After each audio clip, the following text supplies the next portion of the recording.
chairperson for the MOU committee, and Attorney Brazil, you have the floor.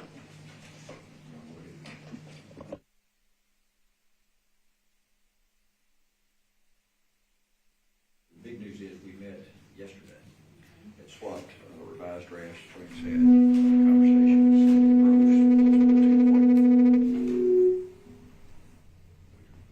Point people for. It was green a minute ago. Better? Yeah. Yay. Starting over. We met yesterday with the police department. Frank had done a couple of drafts. Jill and I had commented, sent something over to them. We sat down to discuss. Same three people for the police department. Frank and I were there for us, and Jill did not attend. We had a two hours of discussion that I thought went very well. There's still a few points that are open, and we are moving along. We weren't in a position to wrap it all up yesterday. We started with that hope and anticipation. There are, I think, 14 or 15 articles in the MOU, and we are agreed in substance on every one except one. The one is a long one that has to do with records. There are a couple of points in there, but we've agreed on more points than not on that one, I would say, by a significant margin. But we got a little bit more work to do. We're going to try to meet soon. Frank, anything else? Yeah, that's all correct. I would add that the section where there is disagreement, there is, as Member Goddard said, there's more agreement than there is disagreement, and it's about the timing of certain productions, and then the definitions are gonna follow the substance of this particular article. It's not that anyone has said, no, you're not entitled to these items. That's not what we're dealing with. But it's instead how we're going to characterize and categorize and what needs to be done internally within MNPD as far as records. And some of this may be cleared up if and when we get Rule 16 blanket approval and privileges to review materials in cases that are pending or that involve a separate pending criminal proceeding.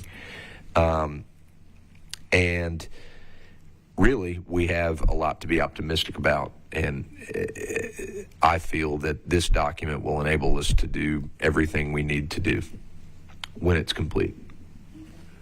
If I could follow up. Yes, please. No disagreement with that.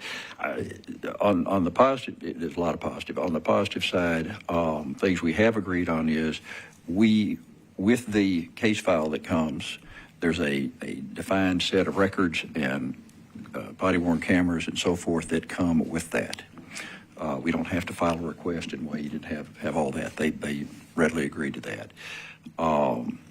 As they look at body-worn camera and see camera that work they think is relevant, they're going to go ahead, the OPA is going to go ahead right then and send it off for redaction. So hopefully, and it's going to be prioritized, not public record request stuff. So hopefully, in a lot of cases, any relevant body-worn camera will be presented right with the first file that comes back. And that isn't, we're going to have a log of what it is and when it's anticipated to be back.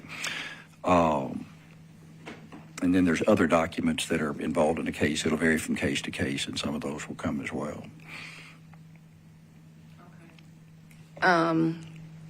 So what I heard you all say is out of the 14, 15 articles, there's one that still needs to be worked out? Well, we've reached, what I said was we agreed in substance on the 14 or 15. There's still a bit of language back and forth, but that's not, I don't anticipate any of that to be problematic. And on one, there is some substance to be worked out, yes. Okay, and so, but it seems like on the 14, 15, you probably will work that out, more than likely. I'm shocked if we can't do that quickly. Okay, and then the one article that you have not agreed upon is the timing of some of the records.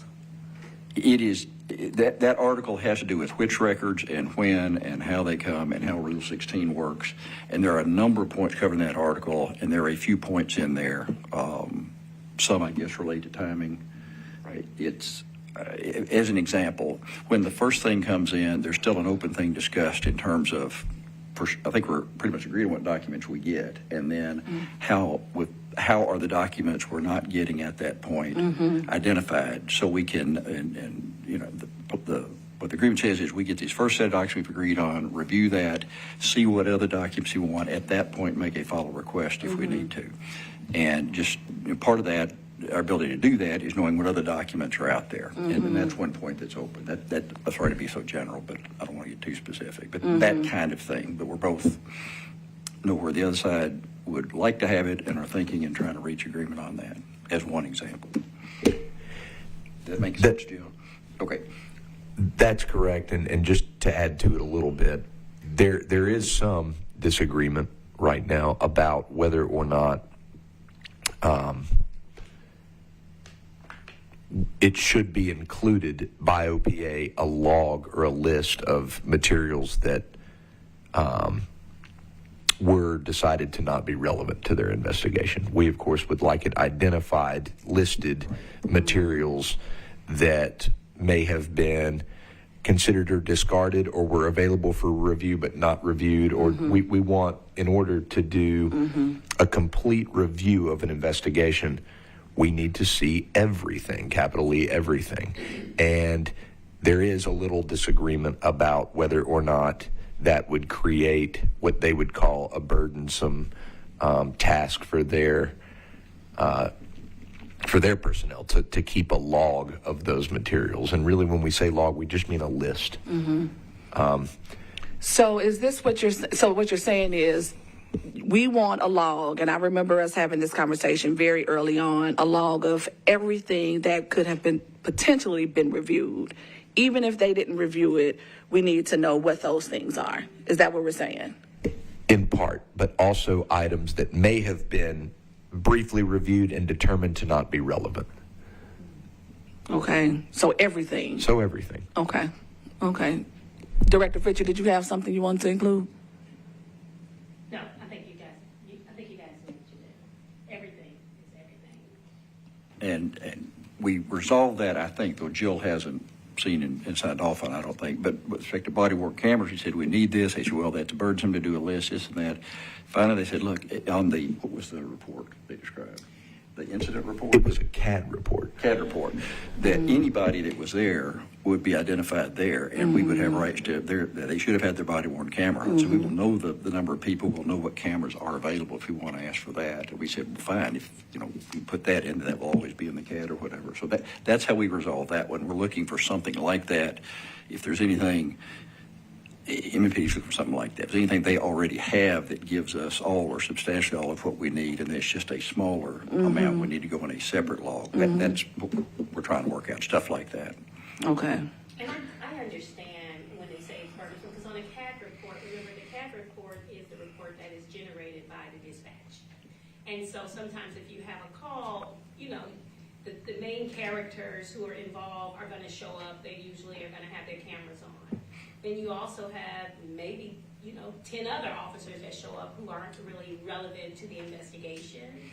But having the names of those who have shown up is important. Exactly. And I may not need any of their body worn camera footage because they weren't really, they may just drive by and be sitting there in their car. But if they call into dispatch and say they're on the scene, we need to know that. And so, it's not that we need to pull all of their information, but we do need to know that they were there.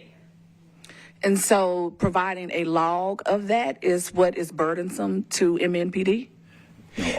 On that one, they said it will all be on the CAD report, and they will give us the CAD report. Okay. And that will be the quote log of officers that were on the scene that should have body worn camera unless they violated. But that's just referring to the body worn camera, right?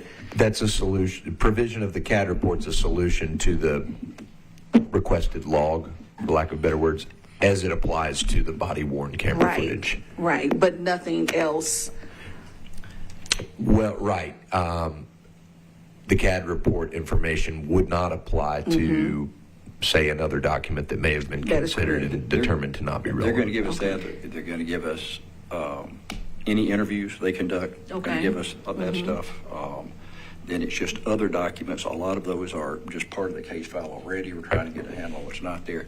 And the give and take on that has been both sides asking for things that would be more efficient for us. Our big one was send us a whole bunch of stuff on the front end. Don't send it and make us file a records request one place and a camera request another place and do all that stuff, whatever. Just and do that earlier in your process. Same work, police department for you, but the timing's different. Some of it comes earlier, so we get it earlier, and that greatly helps my understanding. Jill knows better than I our efficiency. And when they ask for something that they say would help them be more efficient, be more efficient with that, we're trying to solve that in a way that for sure gets us what we need, but be open to how they can most efficiently within their operation send it to us.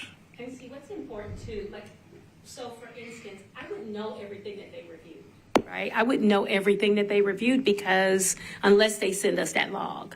Because some things that I might say, should have been reviewed, unless I know all of their, like we had previously, they used to list all of their documents, their report numbers and all of that, so that if we had that, we could say, these are some examples of, did you get an AVL report, which is the, for the audio, for the vehicle?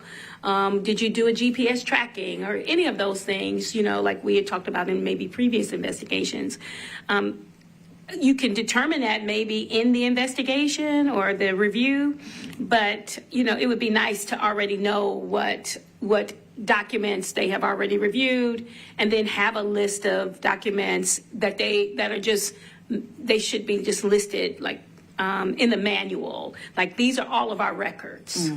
And I don't think that we have that either, but that would be something. That's kind of thing we're asking for, right? So, but I'm wondering, they don't have a log or a system already in place that shows anyone that wanted to do maybe even an audit of what they reviewed, what they had access to. They don't already have something like that? I don't know. A lot of their documents are digital from square one. They are entered on a keyboard in the car, or they're entered or whatever, and so they're only in a database. If there's a database, they can open them and close them and whatever. I don't know that there's a log that's kept of who looked at what documents that way. Okay. It's in an ARM system, blank forms, and so they just they go through the forms, and you use this one and you fill out your incident report. You use this one. I mean, I don't know the numbers right offhand like I used to, but they have, if you have, for instance, let's just say a 251 form, or we know that a 108 form is a use of force form. And so if there's force used, you automatically just go to that form. If you use these forms regularly, you know which forms you need for whatever your case is, whatever your case involves. I wouldn't know those every single document. I don't know if they're creating new forms regularly or whatever. So I think having a case log with that information would be super helpful, as well as, for instance, if you've canvassed a neighborhood and this stuff is in here, like, how many witnesses were there? Which ones did you talk to? Like, that information is important to the review. Yeah, so that's what I mean. So, yeah, I get the forms and you reviewing them and all of that.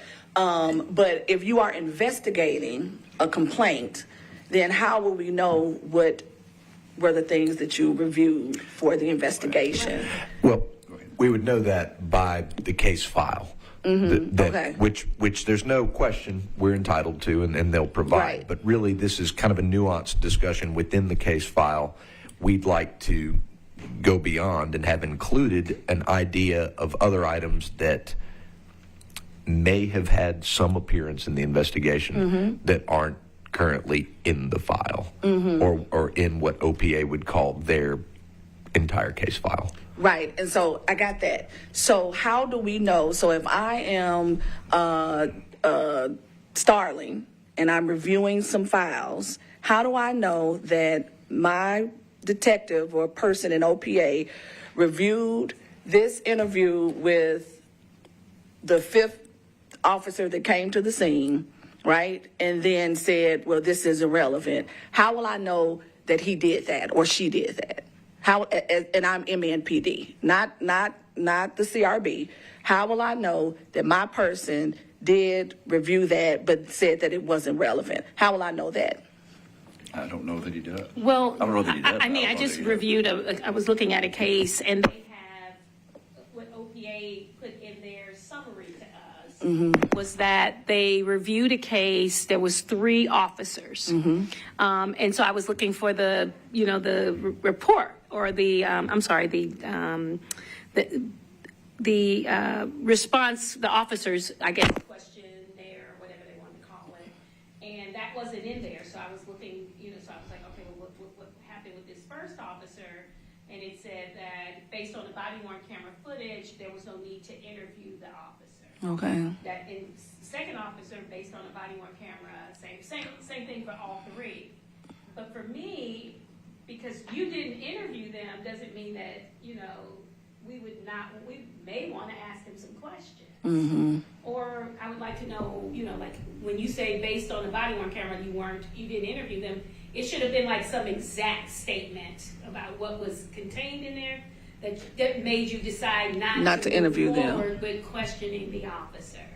That wasn't in that document. But that did give you, right now we don't get it right away, but you would have the body worn camera in that situation to be able to look at and make your own judgment, that sort of thing. And the answer may be they should have interviewed the officers. We can't go interview the officers anymore, but we can say that was a flaw in the investigation. Right. Okay. Member Brown. On the Rule 16, that comes from, thank you. On the Rule 16, that comes from the district attorney. Do we have any idea of time frame or how we're going to get that? We do have an idea. Yes, we do believe we're going to get it because of information, statements made by the district attorney to Director Fitchard that he was not opposed to that type of thing. And correct me if I'm wrong, Director Fitchard, communications with General Funk that was in passing, nothing official, right? And I've reached out to General Funk's office. I have not been able to get through with him. I plan to go in person, and hope to catch him, and then if not, go again. And you know him, right? I do. Okay. Yes, I do, and have a good working relationship. So that shouldn't be. I certainly know him too. The other point on the discussion about what records would be available,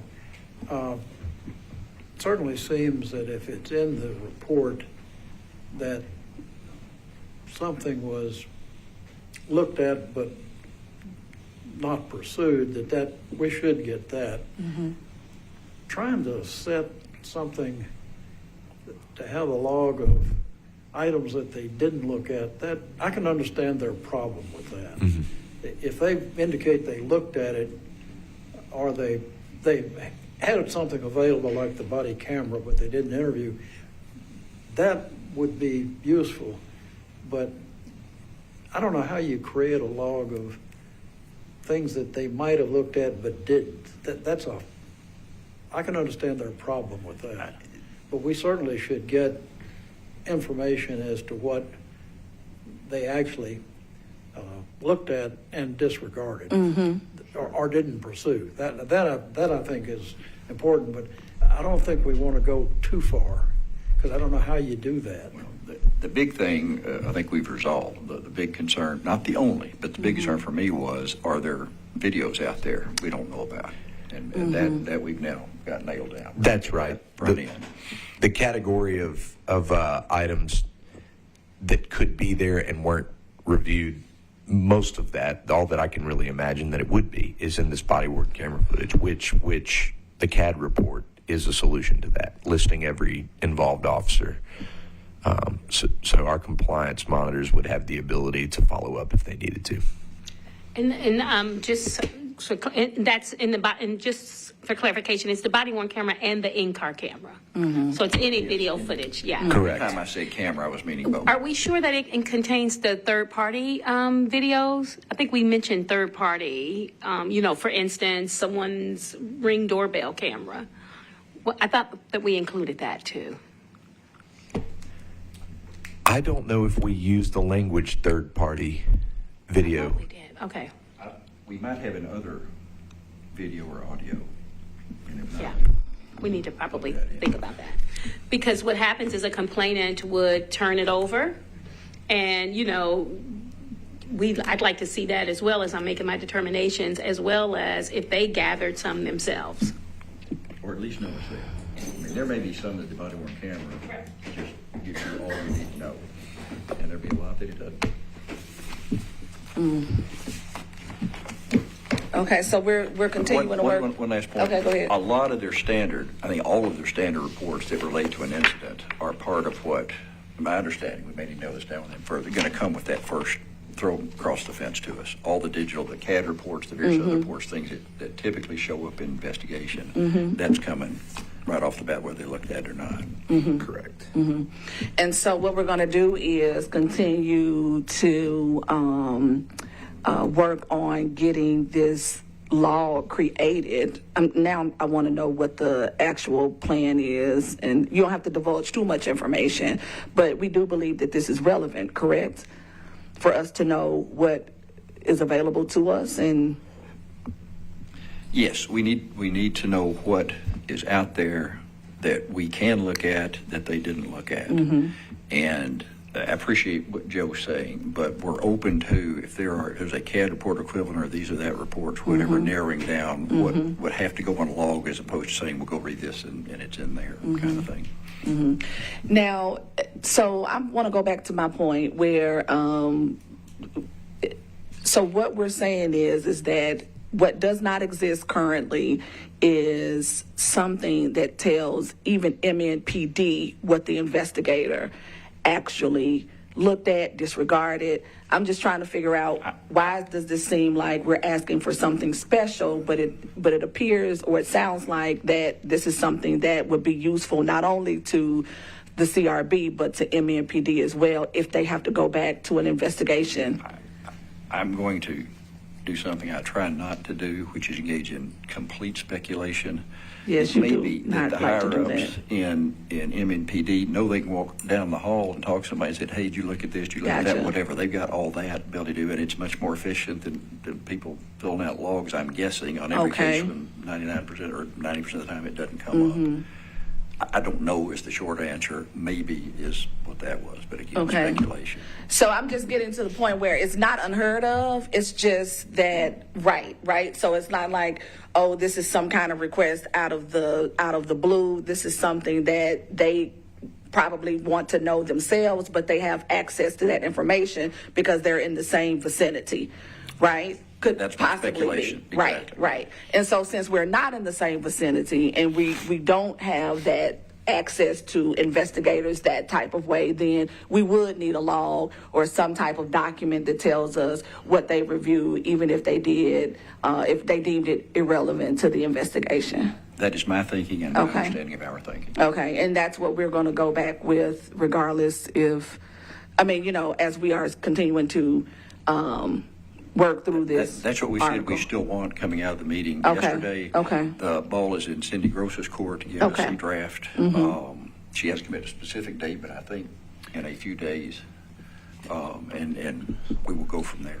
Okay. Yeah, and just generally speaking, I'm glad Member Goddard brought dates. We've circulated dates that we're available. We're waiting on their response. She promised to get back to us Okay. very quickly. So, and those dates are, let's see, next week. So I anticipate we're really close. Okay. And I anticipate we can get something done sooner rather than later. Okay. You feel the same way? Yes. Okay. Director Fisher? Yeah, I'm looking forward to this next meeting. Okay. Okay. And we do intend to schedule the meeting within a week, correct? Is that the plan? I'm trying, because I know that the mayor was on record saying that he would like to see this done at least by, if I'm not mistaken, by the 31st of October, or at least have some significant progress to a completed and executed, finished MOU. Do you think that's a possibility? I think it's a possibility. I don't know that it's a certainty. I know it's not a certainty, but it's certainly a possibility, and we're working towards that. Okay. Member Holloway?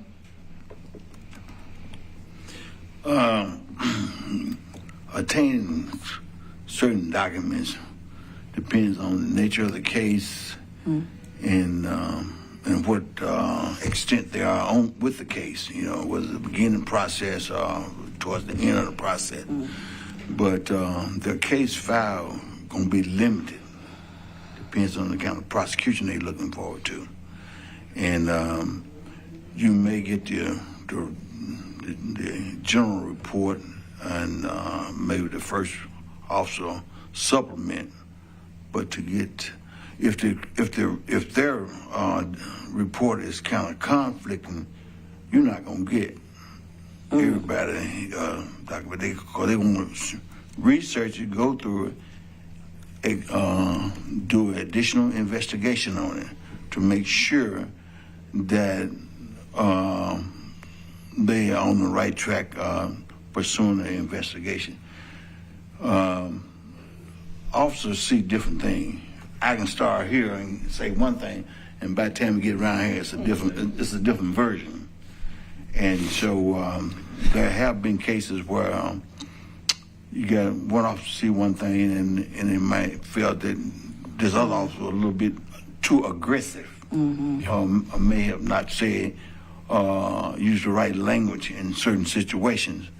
And so they don't want that conflict to be right there up front with you and anybody else, not an attorney.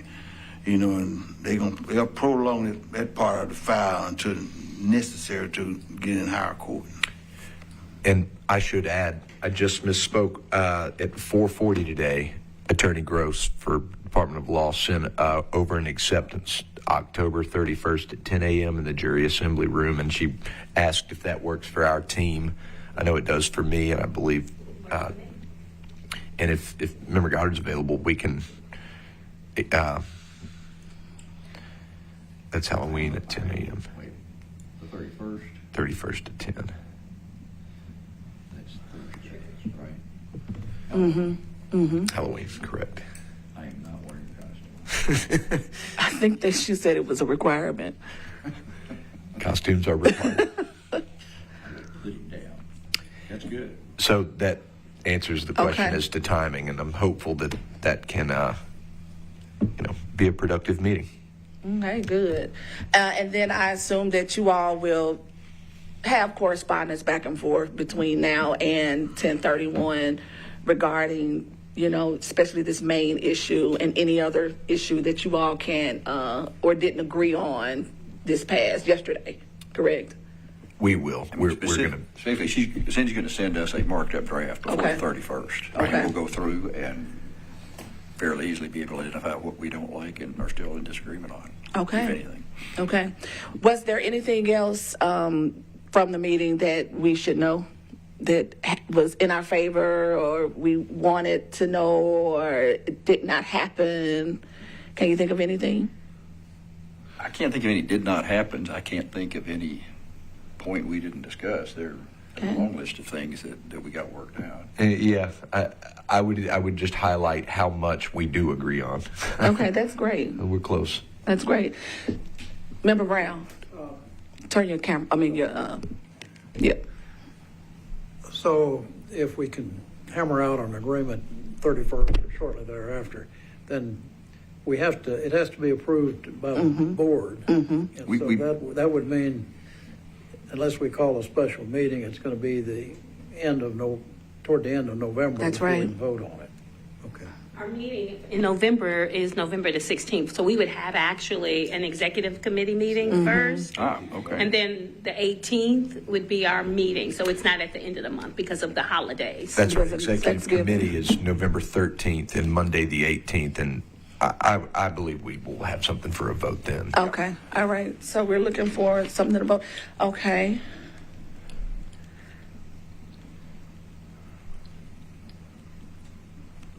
And I appreciate that reminder, so we don't have to, if we can get it done by then, we won't have to schedule special sessions That's with the right. holidays. And Right. Because What are those- Thanksgiving is the what are those 28th. I dates believe. for the executive and The 13th for the executive committee meeting? Wednesday 13th and the following Monday the 18th for the board meeting.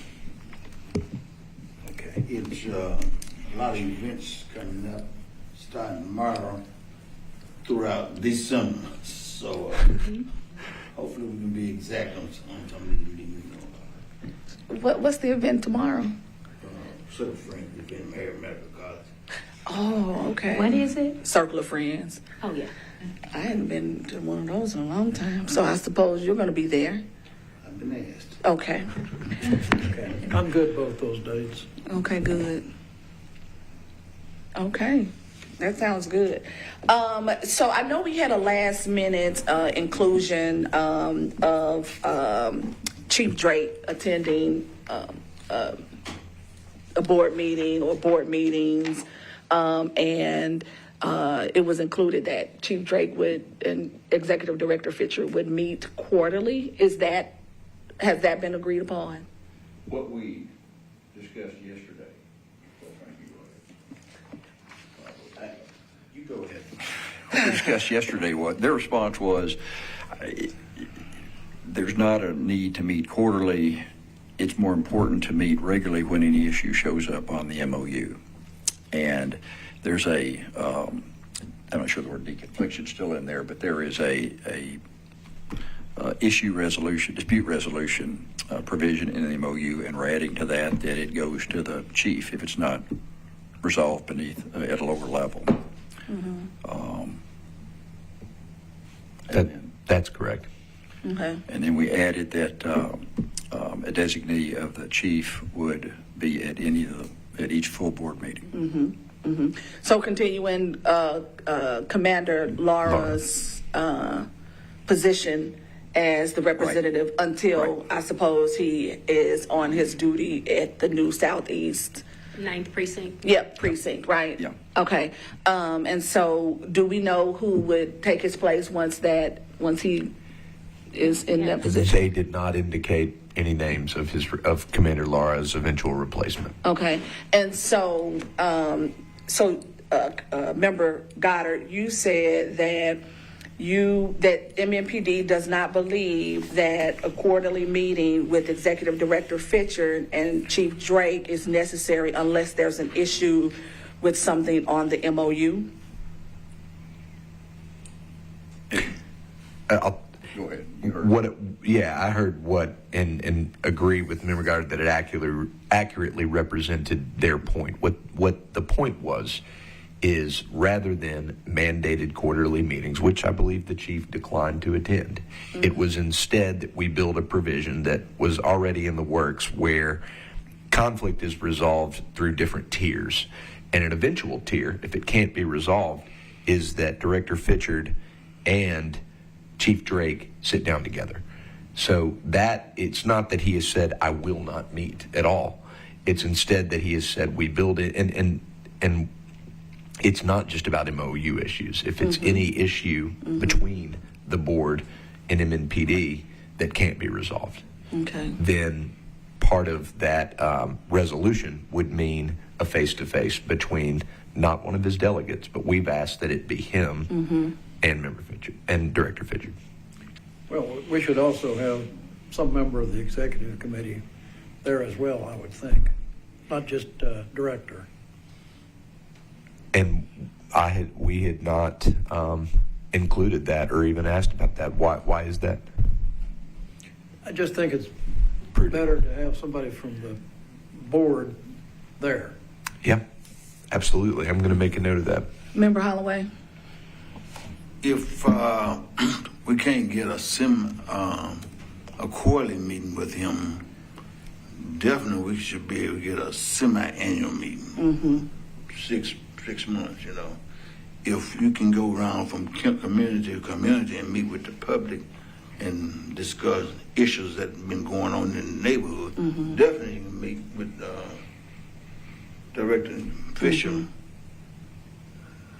At least 6 semi-annual anyway. Well, I agree with that just because, if we're talking about,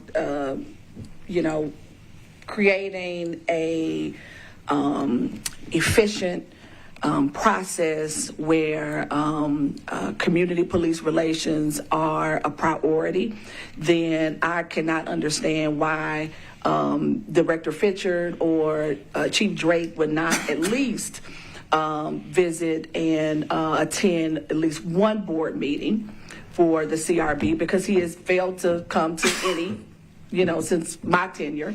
And then I believe he has not met with Director Fitcher in over a year now. And so that is totally unacceptable, not when we're talking about having a public safety entity where residents come and have a voice and they file complaints, but also talk about how well the police are doing, right? So it's not just all misconduct. Sure. It's commendations where they want the public to know what that relationship looks like, and we don't anticipate the relationship to look the same. So if this is the same relationship since we started the COB and now it's the CRB, and we're not having any type of communication, I think that's a failure on really the cities. From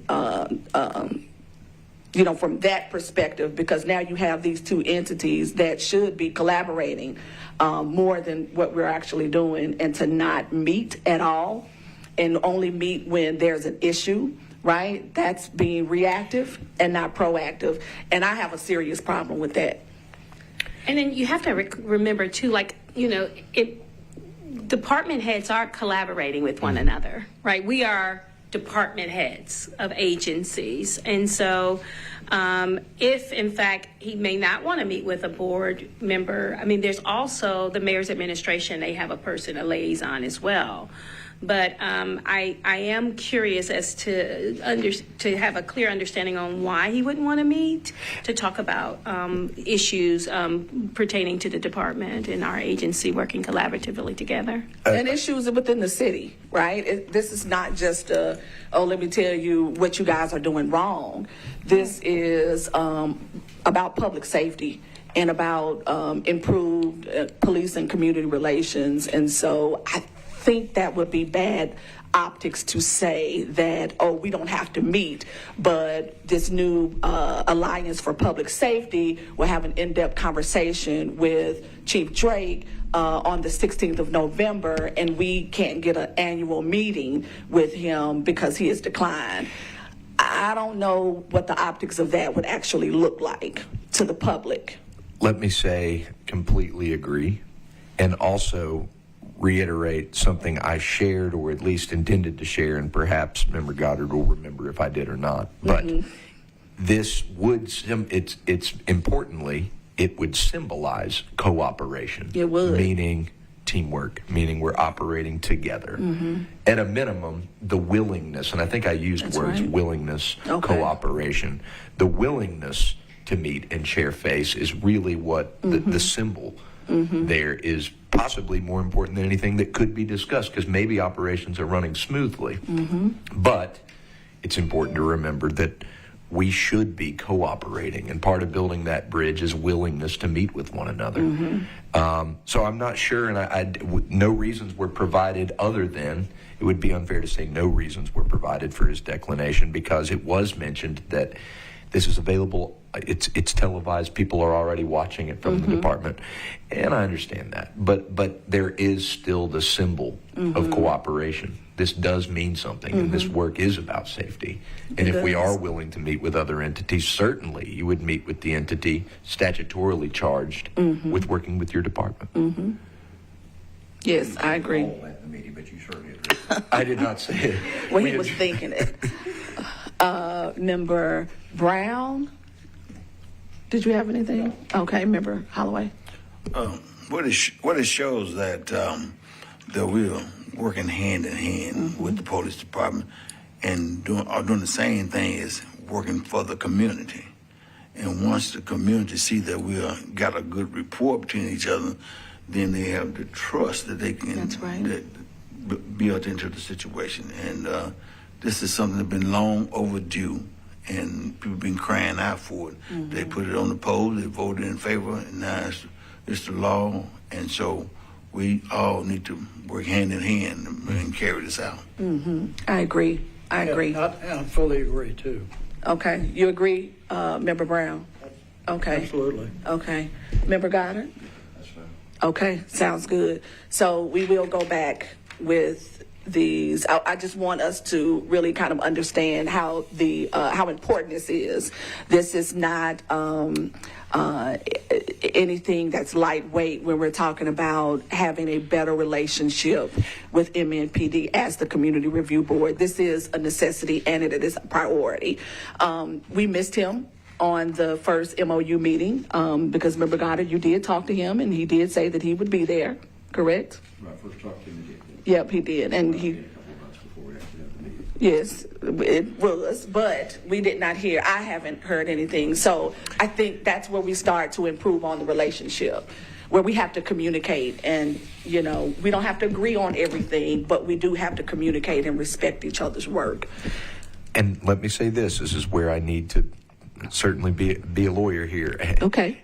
A lot of what we know and wish for and understand to be productive and cooperative, so much of that doesn't have a place in our MOU because, to my mind, it's important we get a document that allows us to continue to do the work and meet timelines with a clear understanding of procedure. What I don't want to do, and what I've encouraged along the way, is for a final ask that's already been denied for the time being to delay that, because it is more important to get this done and then sit down and say, or use whatever tools we have at hand to really make everyone aware that this is meaningful work that a lot of people voted by referendum for, and this is not going away, and we'd like to be cooperative with the department and for them to cooperate with this entity. That's right. But I'm not sure, and I would advise us against piling on additional asks at this hour when we don't have an agreed to document. I hear you, and I take your advice into consideration, but first, 134,371 people voted for the Community Oversight Board, and I don't see us piling anything on. This is something that is relevant in terms of how we improve police community relations in Nashville, Davidson County, and it's something that probably should have been there in the beginning. Right? And we probably needed to push this more than a whole lot of things that are in the MOU, because we're talking about a community or communities within Nashville that are starving or crying out, as Member Holloway said, for a better relationship, and we don't even sit down and talk with the chief at all. Right? And we have asked for a meeting for over a year, and we have not had one at all. Right? And so this is very important, especially when we're talking about the progressive nature that Nashville is embarking on as it pertains to how the city is being governed.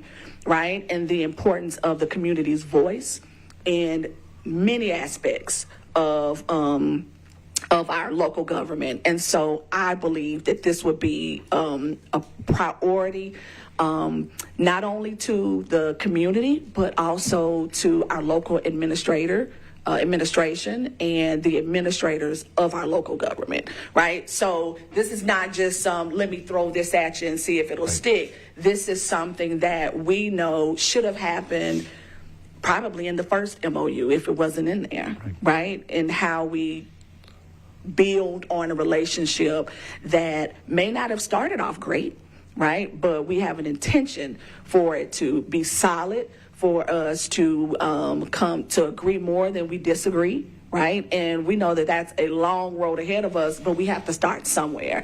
And instead of just one party coming to the table, both parties will have to come to the table if this is going to work. Now, if they don't plan on any kind of oversight, or they are opposed to the community's intention, which over 60% of Nashville residents voted for this. Like, if they're opposed to that, then say that you're opposed to it. But if you're not opposed to it, then we believe this is how we're going to get to that resolution. I understand the optics we talked about, just so you know, and the importance of the chiefs there. I would note that the negotiations and the attitudes, the helpfulness, the lack of unhelpfulness, we have had a very good relationship in the meetings with a deputy chief and an assistant chief. So I hear what you're saying about needing the chief involved, but it has not adversely affected that. Yeah. Oh, I believe that. But going forward, how we collaborate, it's very important. Member Brown. Well, I think sometimes you have to be careful you don't let perfection get in the way of good. Yeah. We need to get the MOU done. The fact that it's not critical to me that it specifically be in the MOU when we meet with the chief. That's an issue with, we can always request a meeting with him, and if he declines, we can take it to the mayor.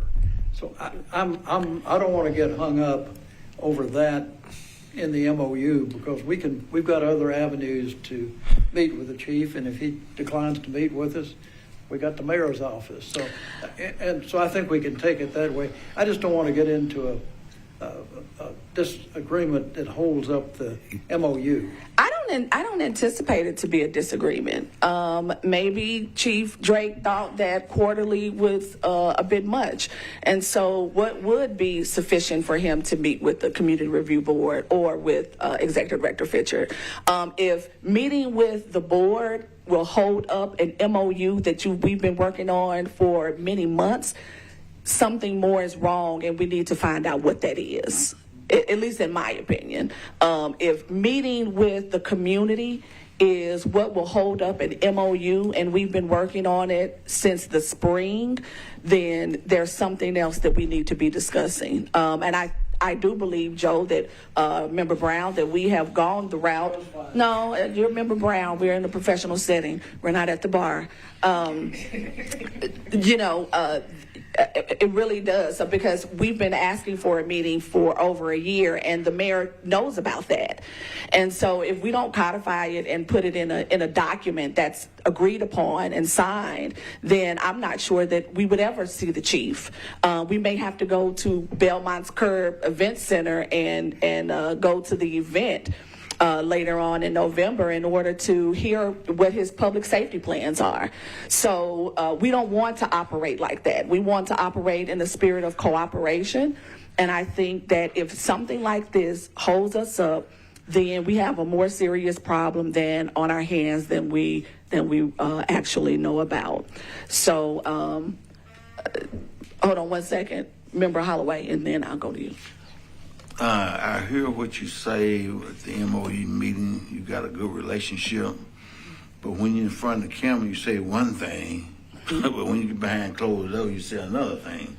And hopefully what you have said to us is the truth, and you feel like it's the truth, but sometimes it can be a double-edged sword. And we shouldn't eliminate that. Our confidence shouldn't be to the point that we are all in agreement, but there's still a small margin where we still got some disagreement there, and where we still need to work together. And it's just like testifying in court. If they don't ask me the question, I ain't gonna give you the answer. So that's how I feel about it. Okay, I understand that quite clearly. Dr. Risby. I was just going to add that the MOU is definitely huge, but I think there's a bigger picture. It's also about building relationships, and how else can you do that if you're not spending time with one another, discussing things, working out the kinks. So the way that you build relationships is to meet, to discuss, to talk. So definitely the MOU is a big thing, but I think the relationship is also important to continue to move forward. Thank you, Dr. Risby. And I think, Member Goddard, you are a big proponent of talking and meeting and picking up the telephone. I do it myself. I know. And so I know I can get an amen from you. And so let's just make sure that we understand the importance of that. So when we go back and you all are talking with Attorney Gross and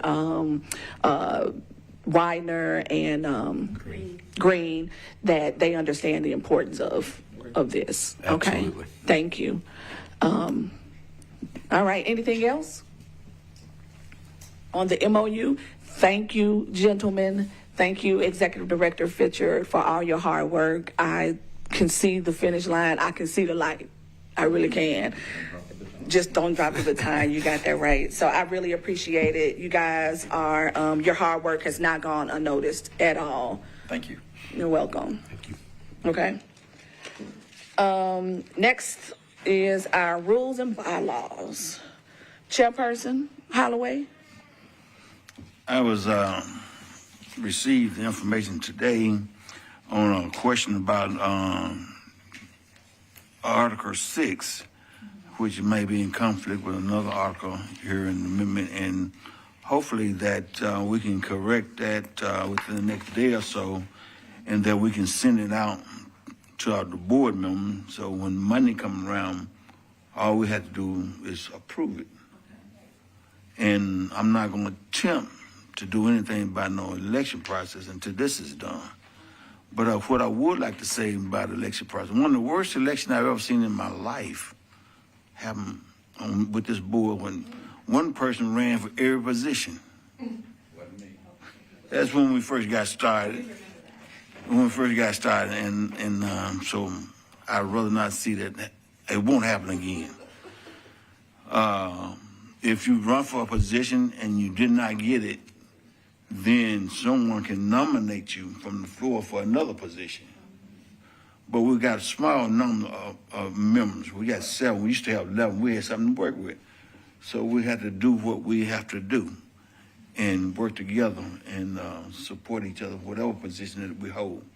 And hopefully that we can continue, be strong. I know it's all kind of things in our way to try to tear us apart, destroy this board. But we got to keep in mind we're doing this for the people, voters of Davidson County, and we will do that. Jill, you want to come in on that change on Article 6?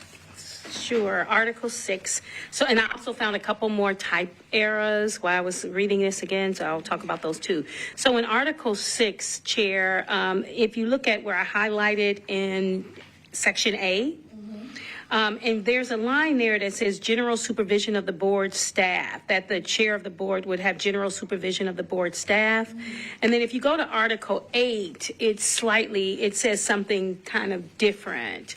In 8, and these two things to me are similar. It just needs some clarification there. I did talk to Attorney Brazil about it. In Article 8, it says, let me find it. Okay, the board may employ this. I just read it. Hold on. It says something in that article that the ED would manage the day-to-day staff. I can't remember. It's in here somewhere. The board? No,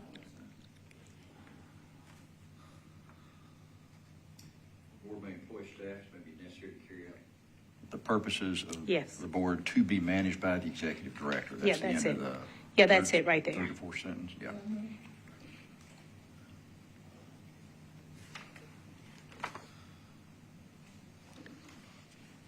All right, and so so Article 6, I mean, I don't know if this general supervision, that's not clear. I mean, Frank, you can jump in there. The word should be changed? Should it have some type of other, language there? Or if not, then we need to clarify, I think, what that general supervision is. And then is it in line with Article 8? Yeah. It seems to me that Article 6, the portion of the chair's description that's highlighted, general supervision of the board's staff, that doesn't seem to be a correct statement of the chair's job. Would you agree with that, Chair? The board staff. Yeah. So it may be that we could. Should it be like general direction, maybe? But is there even really direction of the board's staff coming from the chair? I would think that could be removed, and it could be administration of the board's affairs and implementation of the board's recommendations, resolutions, and policies. And then the removal of that lets 8 stand alone, the executive director, along with, that's my recommendation, is that highlighted portion be removed, because I don't think it accurately describes. Okay, so, but if the board can employ staff, right? Well, they took that out. If you go to, No, that's in Article 8. oh, okay, sorry, personnel. Article 8, yeah. That would be a question of mine in 8, and I haven't had, obviously just got this today, or this afternoon, but my understanding was that the executive director hires the staff. The board doesn't vote on staff employment as such. It votes on the budget and the staff, number of staff and titles of one of the staff, it votes on. But then That's it's up right. to the executive. That's right. Executive director to hire the people that fill those budgeted Right, positions. right. And the sentence reads, currently, the board may employ staff as may be necessary to carry out the purposes of the board to be managed by the executive director.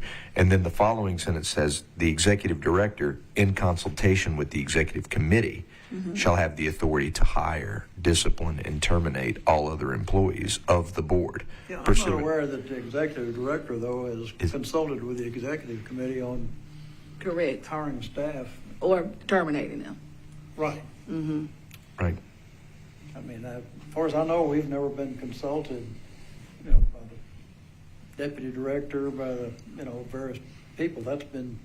I mean, I that's have a been problem with your- that because your that job. is an HR issue, and these meetings are not, and we were clear about that. We had this conversation before about the protection of people's personnel records and discussions, and that having that consultation with the executive committee could cause a problem for, I think, it is an HR problem. Yeah.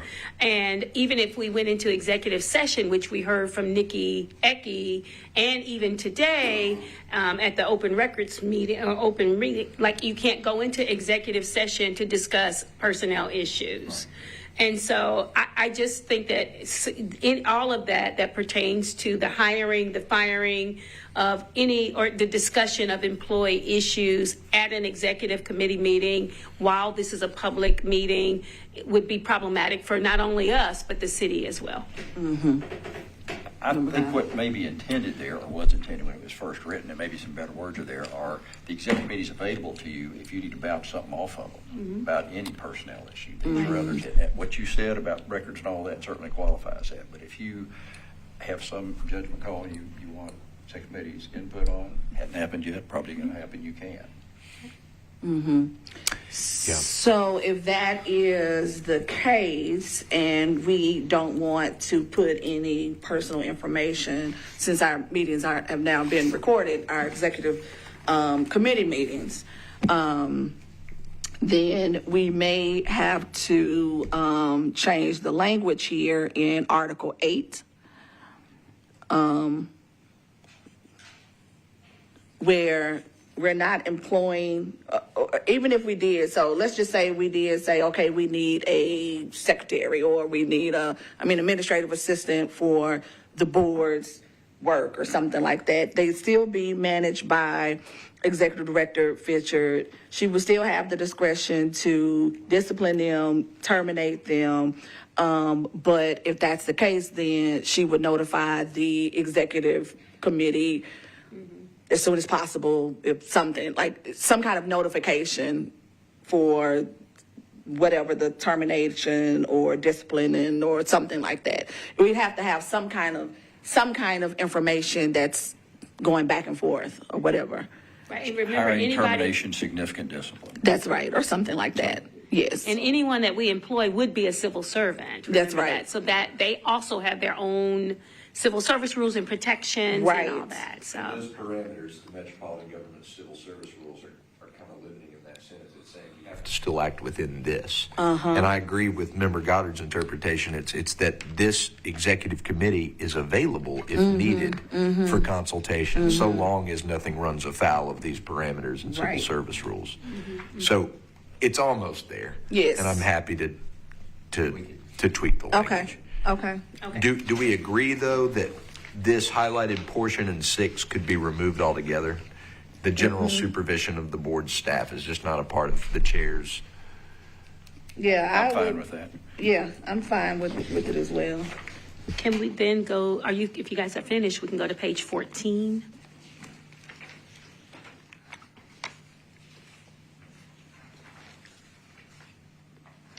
In the second paragraph, it starts with a lowercase "the," which should be either that means, that paragraph should be, it should be one paragraph maybe, or we need to change that to a capital T. We're on page 14, second paragraph, where With it the starts preamble. with a lowercase "the," T-H-E. The standards, it should be capital. I'm assuming that's just its own standalone paragraph. You see it? This is someone else's document we've attached, and when something like that shows up, I always want to go back and check the original, make sure Okay. we haven't dropped some language or something. Yeah, maybe something's Yep. missing. I don't know. It's kind of weird. All right. And then, of course, and I don't know if this is we type this or whatever, but if you go down to the header that says independent and thorough oversight is spelled incorrectly. Through, it says through. And through. It's supposed to be thorough. Yeah.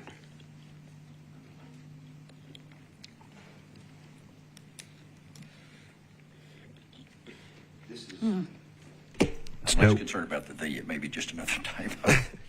And this is National Association of Civilian Oversight of Law Enforcement Code of Ethics, Exhibit A. Right.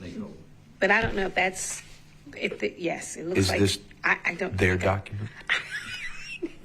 They did it wrong up there. Let's say this is their document. Okay, well, this is their document. I'm gonna look at it, and That's then, my and because story. I am I'm the, doing it. and because I'm gonna be on a committee with them, I'm gonna make sure their document is correct. Thank you.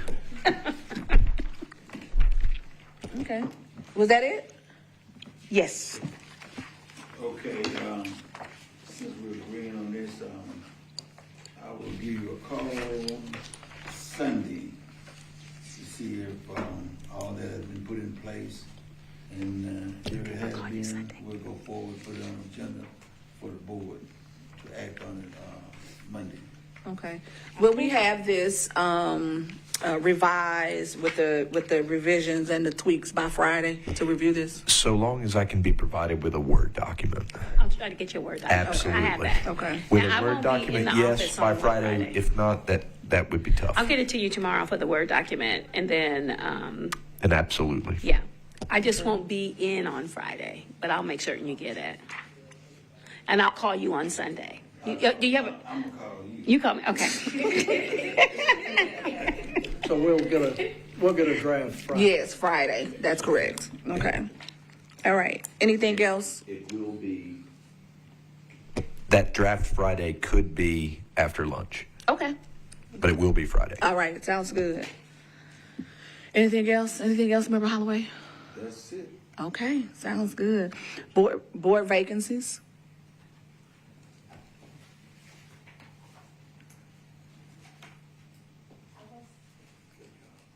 Oh,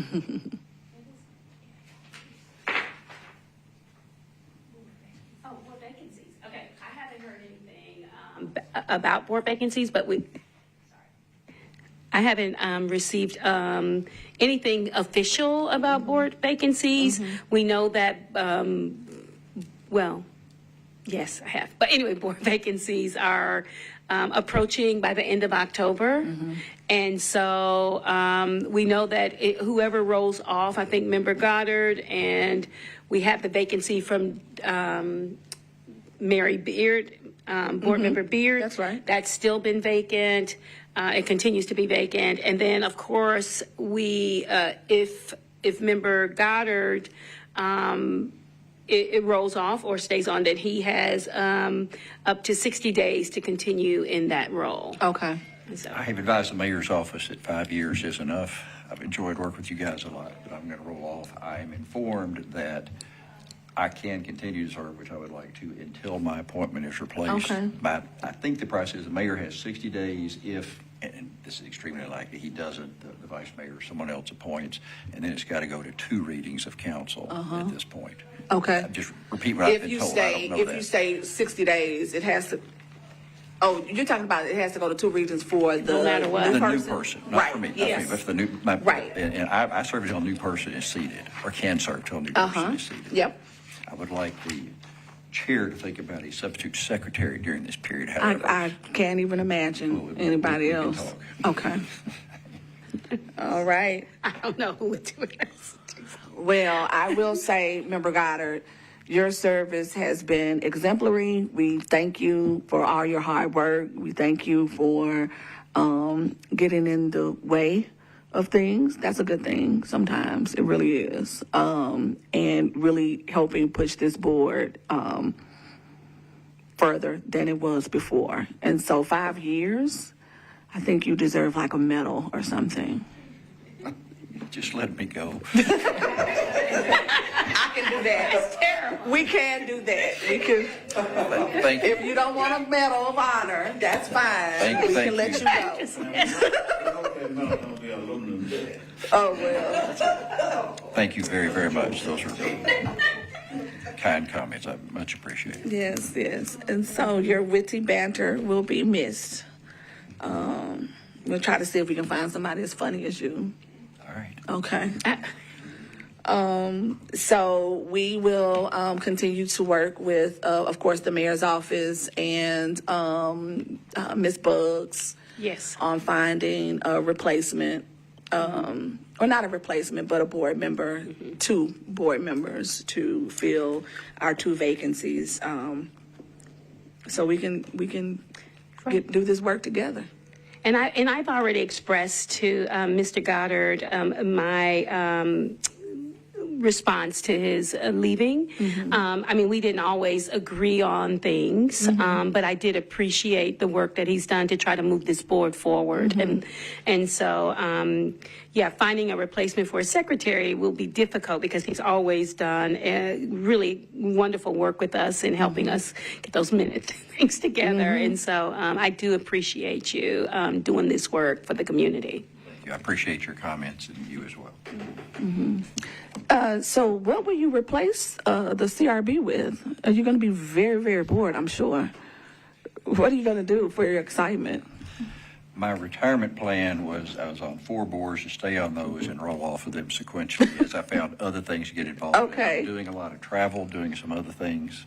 Fun Got some stuff. other stuff to get into. So it's a multi-year transition. Oh. The not getting paid cut off immediately, but the having less work to do was a transition for me. It's going Okay. well. Thank you. Well, okay, good luck and safe travels. You will be missed. All right. So, Chief of Police Community Safety Initiative? So I had, I received an email from a community leader who had asked me some specific questions about, I guess they were asked a question about the relationship between the chief of police because, so at that moment I was told that he had called a meeting about some kind of community safety initiative, and he invited multiple community members and I guess criminal justice stakeholders. And I was like, well, I'm curious that we didn't get invited to that. And then the person said, well, there were other criminal justice stakeholders.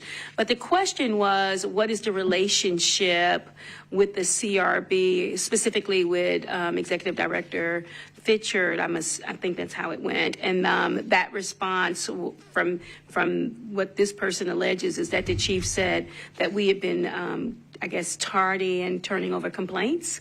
But it didn't really address the relationship part. And so, they wanted to just know specifically about that. They asked me 2 specific questions. What was the relationship like? And then secondly, had we been late on getting complaints to the chief? And if so, why? So I answered those questions. But I was curious about this community safety initiative because I didn't hear anything about it. No one has talked about it.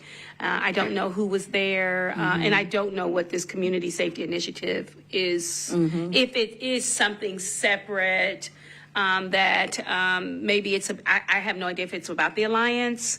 I don't know if it's about another just public safety plan or a community safety initiative. I just don't have any knowledge of it.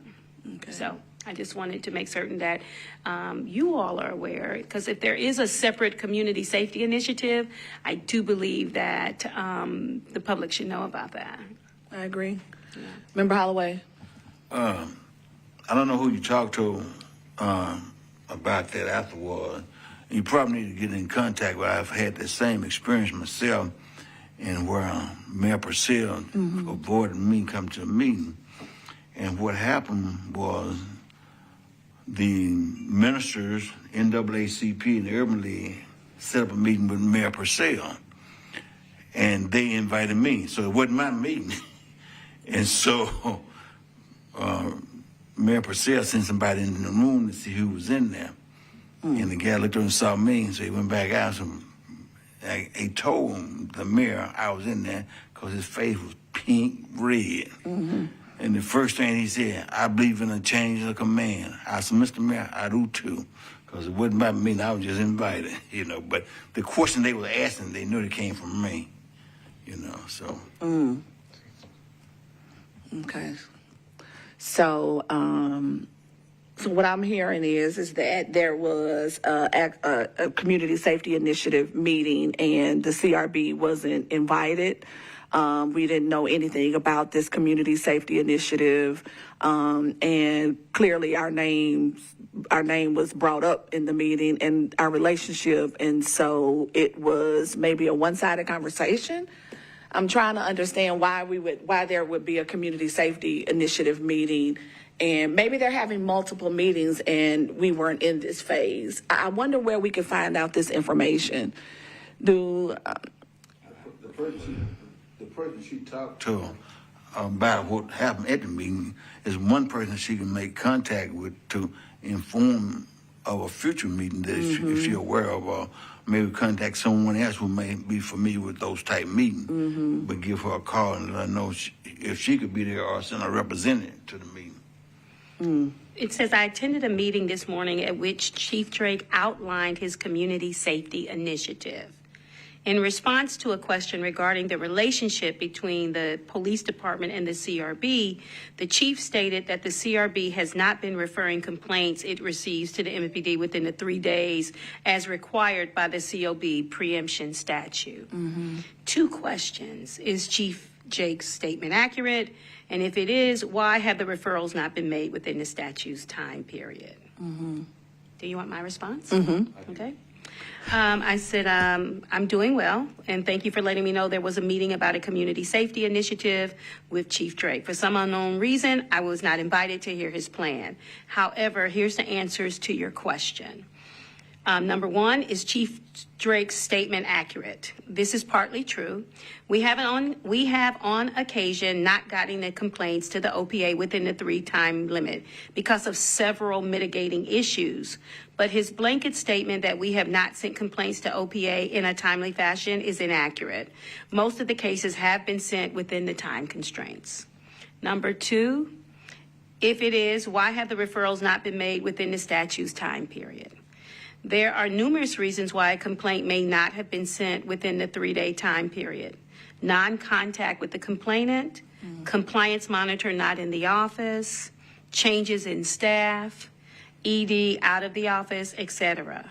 I think any response to the chief related to cooperation should include questions on why OPA isn't meeting the preemption statute that requires them to turn over the entire investigative file to the CRB once an OPA investigation is complete, and withholding body-worn camera footage for up to 6 months after an investigation has completed.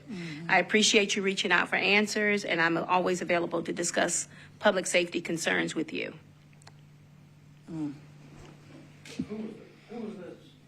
Who was this to? I missed who asked the question, and Mr. Erwin Vinek. Who's he?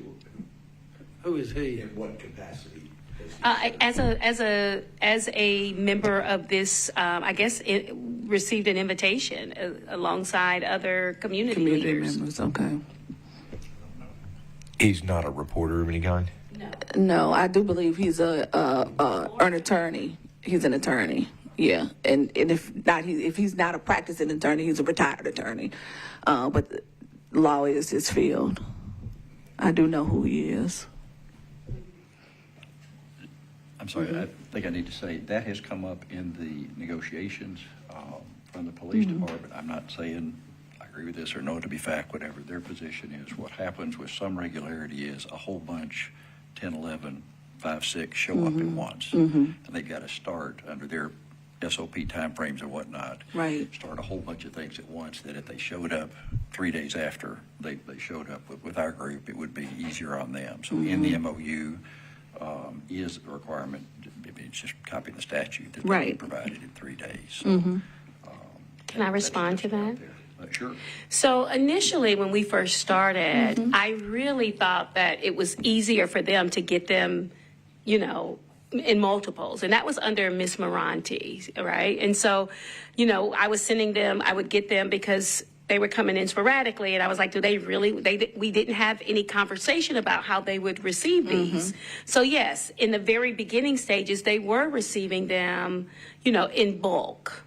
They asked me not to do that, or could I do it in a different way? And for the last 8 to 9 months, or however long it was, they've been getting them the way that they requested them. So if it came up, if they were saying they were getting them in bulk, they did get some in bulk when I was out on vacation, right? But I told him I was sending them to him, those, because they were in my inbox. But that's a practice that we stopped a long time ago. So if they mentioned that in the MOU discussion, then it is past a past process that we were working with. We haven't been doing that. And I remember having that conversation with Director Dietz when we first started the conversation about the MOU, and we were working through it. And MNPD contacted him and said that they weren't getting the complaints within 3 days. And we had that conversation. I remember vividly having that conversation with Director Fitchard and ensuring that we created a process where we were abiding by the law. They were getting these complaints within 3 days, and that was months ago. And so I understand when you are negotiating any kind of agreement, whatever issue, no matter how long ago it was, that may come up. But to say that like it is happening currently is a misrepresentation of the truth if the CRB is not doing that any longer. All right, well, if you could get us a list, the last, 4 months or so, when complaints came in, side by side, when they came in, when they went over, so we've got that, that'll resolve that very easily. Thank you. Member Holloway? One suggestion, if you have time to do that, that gentleman that provide you with that information, I would invite him by my office for a meeting, an hour meeting, and develop a relationship with him so that if any other meeting come up in the future, then he'll be willing to inform you of other community meetings so you can be able to attend or send a representative. I could do that. I just still think that the chief should make this invitation to us directly. I mean, we are a criminal justice agency in this city, handling a public safety issue when it pertains to complaints. I appreciate that, though. But I think it's the responsibility of the department to include us in these conversations. If you're talking about a community safety initiative, that means something that you are rolling out, that you're going to be doing in a new way that affects how complaints could be also dealt with, or what, I don't know what that means, what community safety, what that initiative will look like, how it really kind of intersects with other public safety agencies, but also what's our response to that? Are we going to get more complaints? We should just have been informed and been invited to the table. Okay, well, the next step then, if you're not going to do that, put it in writing. Yeah. Send it to him, send it to the mayor. Go from there. let them know that, hey, you have been aware of what was said at the meeting, and you didn't agree with everything that was said, and you'd like for it to be corrected and go from there. But you definitely is going to let him know anything like that in the community coming up. Hopefully that you will get the information, and if it's wrong, you're going to document it and pass it on to the mayor. Member Brown. Yeah, I would agree with that statement. And also, I mean, we have a fairly extensive research group, and if you've got initiatives, that's the type thing that our research staff can work on. I mean, we certainly put a lot of time in our sexual misconduct policy, and so if they've got an initiative, certainly we've got the wherewithal to assist in it. And Absolutely. so I think I'm shocked that we would not have been invited. I know. I agree, Member Brown and Member Holloway, but I do think it's important for us to be aware and be at the table if MMPD is discussing a community safety initiative, and we are an arm, essentially, of the community that was voted on, in a way where over 60% of Nashville voters voted in favor of this oversight board.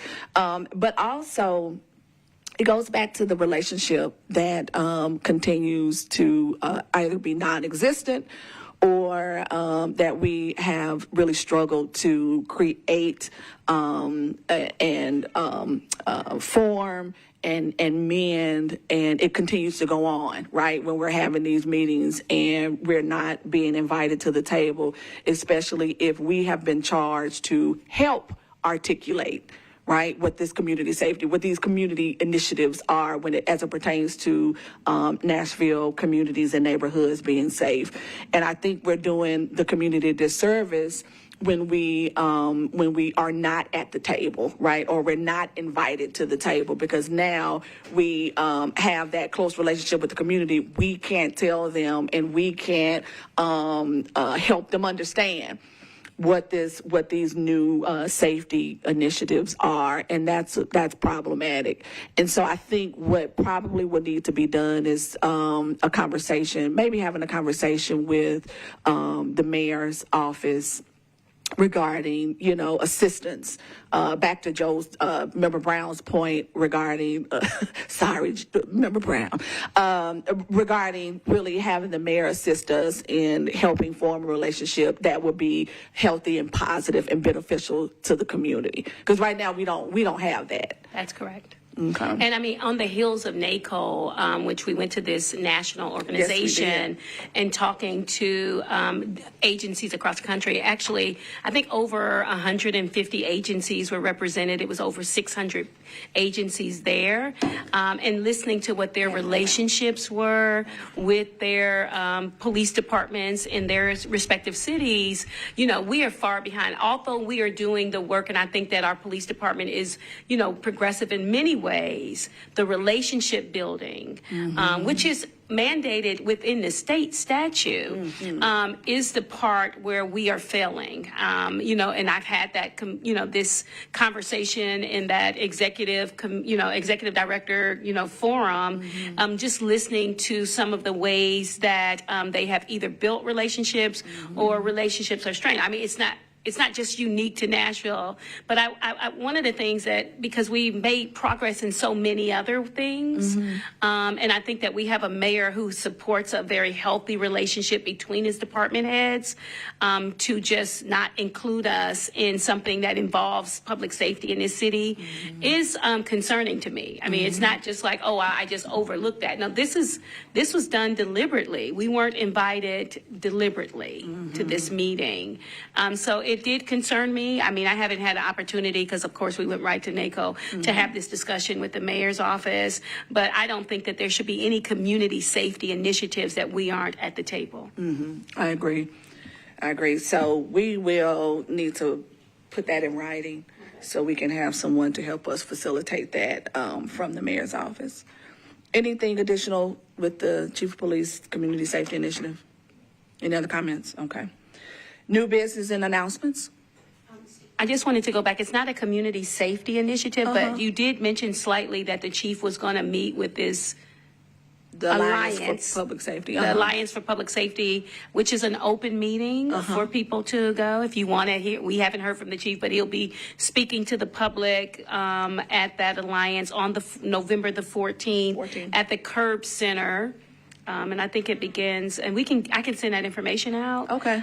So that everyone knows, it is an open meeting. They'll have some entertainment, and then they will be hearing from the chief of police. He'll be addressing public safety with this. It's a sit-down Q&A, I believe. I think it's an in-depth conversation. Yeah, it's an in-depth conversation. Okay. Yeah. All right. New business and announcements? Oh, yeah, you saw that. I was passing it to the board members that. Member Just Goddard. heads up at the full board meeting. I'm not sure exactly what I'm going to propose, but I'd like to probably make a resolution with respect to officer-involved shooting fatalities and investigation of those. Okay. We've correctly and appropriately many times talked about the over 134,000 people that have voted for the ordinance in Nashville. And given the history of that ordinance, both the formation of the activist groups that got involved and caused that to happen, it is abundantly clear to me, reading the history, that officer-involved shootings and officer-involved shooting fatalities were a driving force in causing that to happen. That's and right. the reason a lot of people voted. And we, in my opinion, have not been good about following up on that. We have the ability to investigate those. It's been pared back a lot. It's only those that occurred since January 123, I believe. But we are not without abilities. TBI has right now, all of them go to TBI to investigate and come back to the police department. And several of those are back already. And the police department at that point looks at those and decides whether to agree or disagree, whatever. They typically agree. But there's a file there. There's an ability to look at it. Okay. And there's an ability for this board and staff to take a look at those officer-involved shootings and determine whether we think the investigation was complete or not. Same thing we do on the others.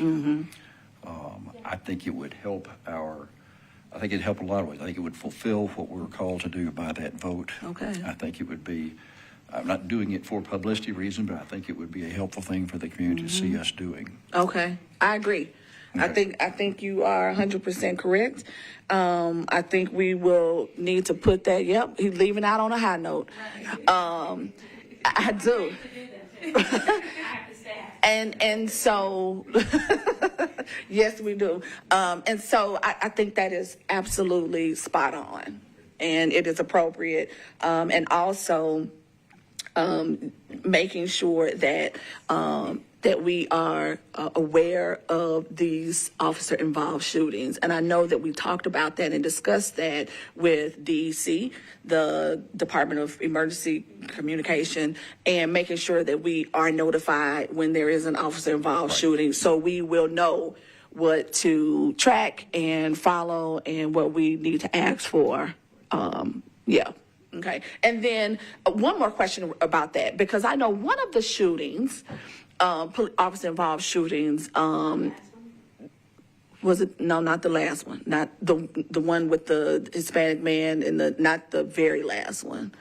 The one last year, maybe, or earlier part of this year or last year, where the TBI allowed, I do believe the TBI allowed MNPD to investigate it themselves. It was something like that, and because normally TBI would investigate it, but for whatever reason, Because the district attorney he approved the MNPD to investigate it to themselves. investigate That it wasn't themselves. TBI's decision, I don't believe. No, it was Glenn Funk's decision. So what's the difference between TBI and Glenn Funk making that decision? You want to answer? My understanding is Glenn has always made the decision. Okay. He's just always referred them to TBI. Gotcha. Except for that one. Is Okay. that your understanding? Yeah, what Jim? happened in that particular, with the case with Mr. DeLamo, was a couple of things that happened there. The first one is, it was an officer-involved shooting, and TBI usually deals with fatal police shootings. Okay. Mr. Casimir was alive when he left the scene and then went to the hospital and was in surgery. And when he was in surgery, they expected that he would survive surgery. And then when he didn't survive surgery, then they just had MMPD to finish the investigation on that because it was slightly different than, and I got this from Mr. Funk, because he was expected, they had no knowledge that he would pass away during the operation. And so usually the TBI will get the call to investigate fatal police shootings. And I think that that's what the agreement is. But because this wasn't they could, he can have them investigate any police shooting, but they just assumed that this one was, they waited to see how he would, fare throughout the surgery, and he passed away. Okay. And that's how that got kind of intertwined with that. Yeah. Okay. Well, I think what they really did, they acted upon this guy was going to live. And since the detective was already on top of it, they should let them continue to go through the process of it, And it just so happened the guy died, but they anticipate him to live him. So that's probably the reason of that. It was like a 5-hour Surgery. surgery. Oh, okay. Okay. So still, the point is to still be on top of Correct. those kind of dynamics and understanding them. Okay. All right. Thank you, Member Goddard. New business announcements. Do we have any? Let me give you, I am a little hoarse, so yeah, I sound real sexy right now. Thank you. Oh, okay. There you go. There's yours. Okay. So I did send you all. Wait, we talking to this. Okay. Tell me who you are. My name is Damika Cash. I am the Community Engagement Outreach Specialist. I did send you all an email, I think, at the beginning of this week, sharing the information about the Fall Festival. And the Fall Festival will be at Hartman Park. We have several sponsors that will be at that Fall Festival, and I'm going to give you some of the names of the people that will be out there. Hartman Community Center, of course, because it's going to be at Hartman Park, the YWCA, the NAACP, Middle Tennessee, Urban League, the Royal Table Inc., Bordeaux Eagles, Choosing Justice Initiative, Backfield in Motion, Meharry Medical College, the Public Defender's Office, Bordeaux Regions Bank, and Tennessee Human Rights Commission. Now, those will be the sponsors, and they'll be out there giving out different stuff, sharing with the community what free services they have for them while they're out there. Then we have some vendors that will be out there that also will be giving away free items to the community: food, candy apples, cotton candy, popcorn, hot dogs, corn dogs, hot chocolate. Okay. Sounds good to you? Okay. So the expectation is that each and every one of you, if you can, come and join us to be a part of this. So the community knows in that area that we're still here, that we're not abolished, that we did do a transformation from the COB to the CRB. So your presence will be greatly, greatly appreciated on that day. What day is that? November 2nd from 10 to 2 at Hartman Park, and that's on Tucker Road. Again, I did send you all out an email, so you do have this digital flyer, so you can also share it to your constituents, community organizations, or those people, your family members, your grandchildren, your children. We would like everybody to come out and enjoy this time in the community. Alicia, we have slotted a time for you to say something about the board as well. So I will have a run in the show, and I'll give you that information. So that's all I have. You all have any questions? Yes. We have police personnel there. Security. Well, when I talked to Parks, they didn't say, I don't think I had to, it wasn't required for me to have any. Understand, not So, required. no, I'm not. Park police be great, Okay. but not that you have to have. You want to prevent something before it happens. Not saying it's going to happen, and it always have a preventive measure. I've worked a lot of jobs all over town, and they like 1 o'clock for Highway Walgreens. They see me standing in the front door, they turn around and go back the other way. They think about coming to the stealing. Right. Okay. Well, one of the things that I think that we did send this out to district council members, but I also, we're going to send it to the North Precinct so that they know. And we might have to contact the commander to see if there's anybody that could come through and, provide that, since it is in North Nashville. Talk to the commander in North. He's a great man. He is. He would definitely make sure he got a community person that does community work. Go around to different things. What's his name? Commander Anthony McLean. Yeah, McLean. Yeah, Commander You know McLean. Anthony McLean. Because I know when I used to work with the students at the Red Roof Inn, he would come by and check on us and stuff like that. In different areas where they may have problems, stuff like that. He's a great man. Yeah, we'll call stand-up guy. Commander McLean tomorrow to make certain that they know, and make certain that going forward when we're at parks and all that, that we let them know that we're going to be in their area with these and see if they want to partake in the endeavor as well. And it's right side by side with the police training academy. So Absolutely. We've had a problem at the training academy before. Don't get me started up there. don't starve, Member Holloway. I just want to say in new business really quickly, as we move forward and, we have worked to create strategic planning and things of that nature, and we'll be sharing all that information with you in the coming months. Okay. Our budget season is upon us, and so we are meeting next week to get everything together to discuss, what this season is going to look like for us, but also we want to make certain that we are meeting the needs, the mandates, and the statutory obligations that we have.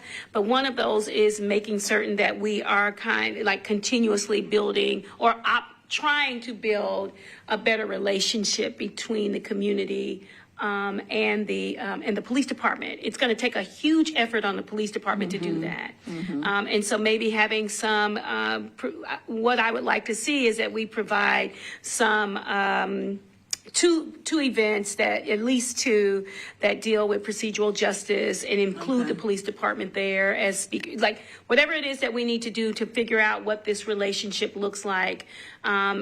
I think that the effort has to come from them as well. They have to want to have this, endeavor to build a trusting relationship with with the community.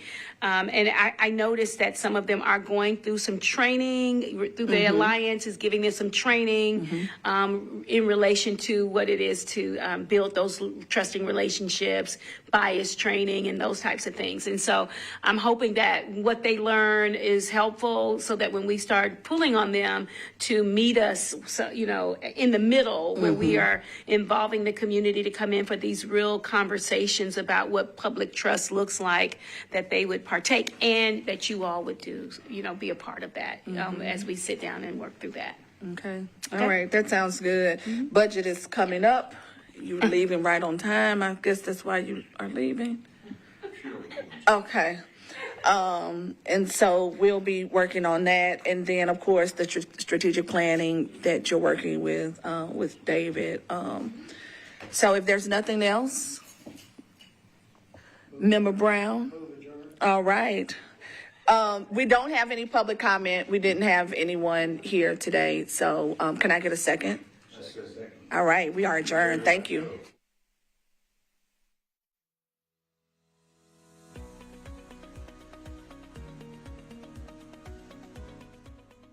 This has been a service of the Metro Nashville Network. If you would like to see this presentation again, or for more information on this and other programs, visit nashville.gov.